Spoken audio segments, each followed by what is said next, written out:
안녕하세요. 책을 앞뒤 양옆으로 남김없이 탈탈 털어드립니다. 책털이범 강쌤입니다. 첫 번째 털이 대상을 바로 만나보시죠. 첫 번째 이야기는 나무를 심는 사람입니다. 1953년 출간된 이 이야기는 장지호노가 발표한 소설로 우리나라에서도 여러 출판사에서 출판이 되었었고요. 그 중에서 가장 유명한 출판물은 바로 이 작품일 겁니다. 이것은 프레데릭 백의 애니메이션 사파를 기본으로 만들어진 나무를 심는 사람 동화입니다. 때는 1913년 주인공이 황량한 프랑스 프로방스 지역을 여행하다 엘지아르 부피의 노인을 만나게 됩니다. 저녁을 얻어먹고 이야기를 하다 보니 노인이 지난 3년간 10만 그루의 참나무를 심었다는 이야기를 알게 됩니다. 황량했던 곳이 풍요로운 마을로 재건되는 노인의 숭고한 일생을 보여주고 있습니다. 부피의 노인을 만났던 데가 어딜까요? 유럽에서 프랑스가 이쪽에 있고요. 프랑스에서도 남부지역 여기를 프로방스라고 부릅니다. 프로방스 지역은 스위스하고 이탈리아하고 가까운 지역인데요. 스위스, 이탈리아에 걸쳐가지고 이렇게 있는 곳, 이 산맥이 알프스 산맥입니다. 알프스 산맥에 걸쳤다 있기 때문에 이 지역을 알프스 프로방스라고 부르는 지역이 있습니다. 보시면 여기 부피의 노인이 계곡에다가 나무를 심었다고 하거든요. 이런 모양의 계곡이었을 겁니다. 부피의 노인의 직업이 뭐였습니까? 양치기였죠. 양치기, 이렇게 평원에서 양을 치거나 계곡에서 양을 치고 있었는데요. 양치기는 영어로 shepherd. 이 shepherd는 잘 알고 있는 우리의 강아지 품종 중에 있죠. 경찰관이나 군견으로 많이 사용하는 이것도 shepherd라고 하는데 워낙에 양치기 강아지로 사용했기 때문에 shepherd라고 합니다. 양치기 할아버지라고 저희가 알고 있는데 아마 처음 만났을 때는 양치기 할아버지보다는 아마 양치기 아저씨 정도지 않았을까 생각이 듭니다.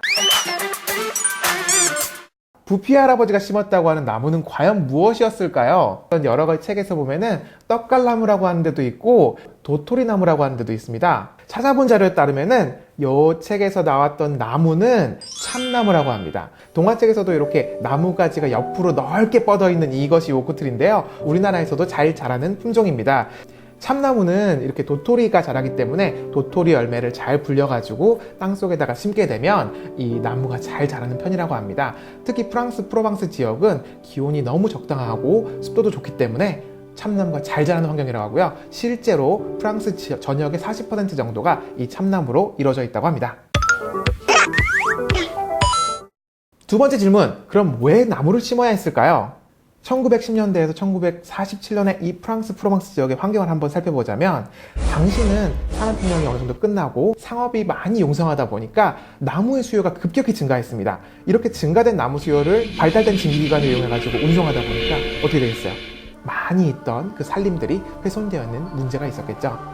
또한 이 시기에는 1, 2차 세계대전을 통하면서 많은 수의 산림이 전투를 통해가지고 사라지게 됐습니다.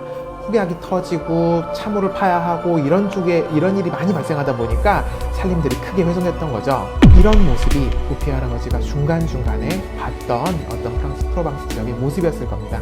그렇기 때문에 나무를 많이 심어야 했겠죠. 노인이 심은 나무는 과연 얼마나 넓은 면적을 심었을까요? 자신은 3년간 10만 그루의 나무를 심었다고 합니다. 3년간 10만 그루. 3년간 10만 그루가 얼만큼인지 사실 감도 안 잡히시죠?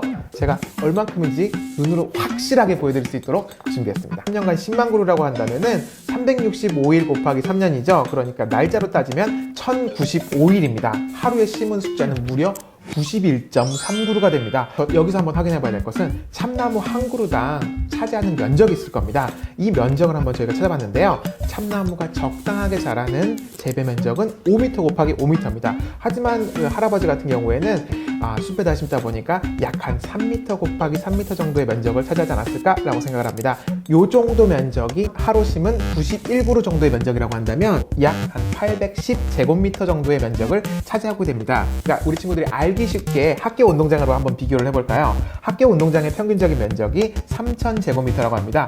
810제곱, 그러니까 부피 할아버지가 하루 심은 양이 이렇게 해서 약 한 3.7일에 운동장 한 개꼴로 나무를 심었다고 생각하면 됩니다. 굉장한 양이죠. 3년간 심은 면적을 약 90만 제곱미터가 되게 되는데요. 서울 여의도의 면적이 290만 제곱미터입니다. 그렇게 따지면 서울 여의도의 3분의 1 정도를 3년간 모두 꽉 채우는 정도. 그러니까 여기 사진에 보이시는 요 빨간 선부터 한 이 정도 되는 면적을 모두 나무로 채운 정도라고 생각하시면 됩니다. 37년간의 이야기를 담고 있기 때문에 30년간 나무를 심은 거를 계산을 하게 된다 그러면은 약 여의도 면적의 3.1배 정도의 나무를 심었다고 생각이 됩니다. 이 작품이 사실일까요? 가능한 일일까요? 기본적으로 이 이야기는 작가 장지연호가 여행 중에 만난 노인의 이야기를 바탕으로 만들었다고 했습니다. 홀로 나무 심기라는 사례는 전 세계 곳곳에서 제가 발견할 수 있었는데요. 역사 속의 인물로는 19세기 조니 애플시드라고 하는 존 체퍼만이 있습니다. 서부 개척 시대의 인물로 미국 서부 일대를 돌아다니면서 사과씨 묘목을 심어다가 미국 개척 정신을 대표하는 인물이 되었죠. 인도네시아의 사디만 할아버지는 19년간 황폐한 산비탈을 1만 1천 그루의 과연나무를 심었다고 합니다. 굉장하죠? 또 인도의 아삼 지방의 야디브 파행이라는 인물은 40년 동안 심은 나무로 약 5.5km, 이 정도 면적은 여의도의 1.9배, 여의도의 1.9배 면적만큼을 나무로 심었다고 합니다. 자, 그럼 어느 정도 이게 가능한 이야기인가 아니다, 이거 좀 감이 잡히시겠죠? 나무를 심는 사람 라스트 스토리 몇 가지를 또 알려드리겠습니다. 우리나라에서는 이거 교과서에도 실렸던 작품이고요. 나무를 심는 사람 애니메이션도 굉장히 유명한데요. 캐나다의 프레데릭 백이라는 감독이 5년 6개월 동안 색연필로 단 2명의 손으로 그리는 이 애니메이션은 1988년도 아카데미 최우수 단편 애니메이션상을 받은 작품으로 굉장히 유명하죠. 또한 UN 환경기구에서는 소설의 뜻을 이어가는 뜻으로 2007년부터 10억 그루 나무 심기 운동을 하고 있습니다. 첫 번째 털이 대상, 나무를 심는 사람들 어떻게 탈탈탈 제가 잘 털어드렸을까요? 참나무의 특성도 좀 알아볼 수 있었고, 또한 이게 실제로 어느 정도 면적이었는지, 또 어떻게 가능했는지, 그리고 나무를 심는 사람들의 배경 지식과 그 당시 시대상을 알려드렸습니다. 다양한 이야기들을 저희가 많이 준비하고 있으니까요. 앞으로도 많은 구독 부탁드리겠습니다. 그러면 다음에 또 만나요. 안녕!